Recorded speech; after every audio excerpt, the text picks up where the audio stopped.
Well, sometimes haven't they like studied the brains of some criminals and noticed some things that are similar about them? If you look in if you look at in a specific prisons and stuff and high security, a lot of the criminals sometimes have an extra Y chromosome, which causes more aggression and more dominant trait because a guy's is an XY and a guy's chemical makeup's XY and a female's is XX. So usually the extra Y chromosome, which doesn't mean it can either give them high intelligence or low intelligence. It usually makes them more dominant, more aggressive, because that's what gives the males their traits of the old-fashioned, like we can go back to the old-fashioned ways of like they're supposed to protect and defend. Okay. Anything about like a particular area of the brain though? Okay. I did not go over that. No, that's fine. I was just, as we're looking at sort of our sort of nature makeup, I didn't know if there were like anatomical aspects that might lend to it. There are, I just can't think of the names, and I wish I would have written it down. No, that's completely fine. If we look at troubled kids and teenagers, did your research show whether they were better off going to some type of mental health treatment facility and had more success there, or whether it was better to go to more of a faith-based facility and see more success from that avenue? You see any of that? It just depends on the type of person. So if you want to base your, like, if you want to be better based on your faith and religion, then you would go to a faith base. But some people, they're just, their minds, like, they don't like religion, or like they just can't really comprehend it, or they just don't care.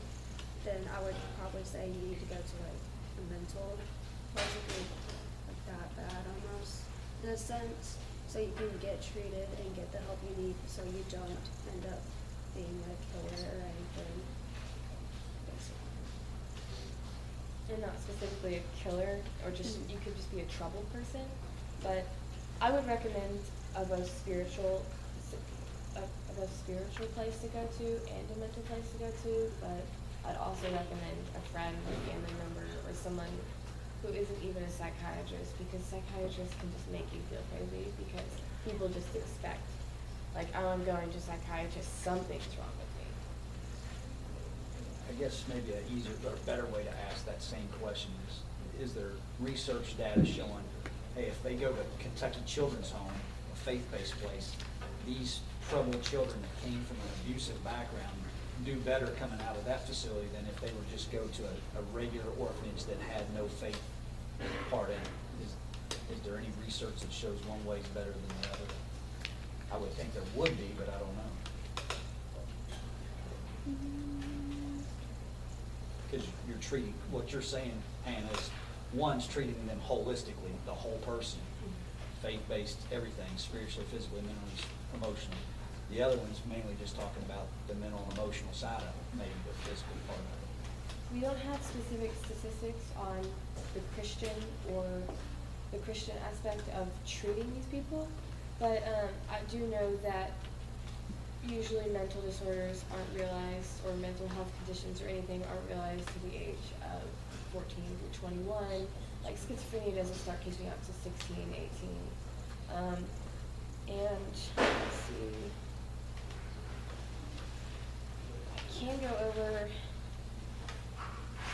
a lot of this stuff is ignored, and you're saying people go to a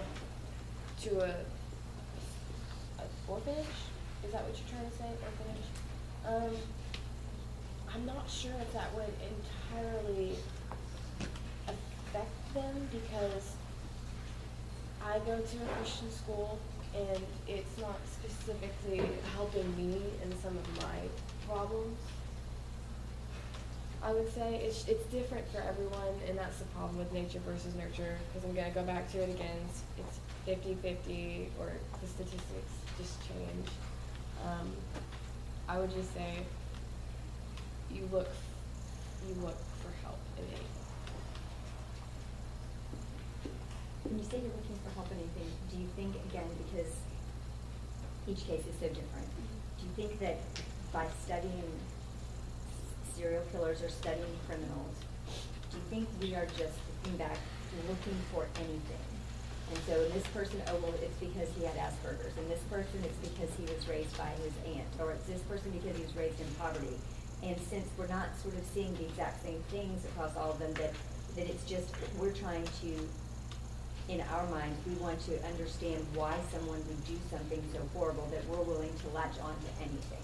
Because not everybody who has those same characteristics in their background would end up with that. So, I mean, I'm wondering, do you see any sort of bias or trouble that when you're looking retroactively?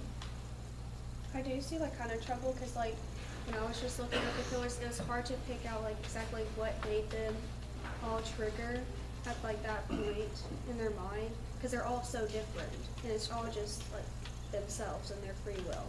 So it's hard to say why that person did grow up to be that way. And if we do study it, we can at least like try to determine what may cause it so we can try to prevent it. So like again, nurture, we try to have at least a good stable home almost like, and if you see like something out of the ordinary, just like tell someone because that would honestly just help the kid more in the future.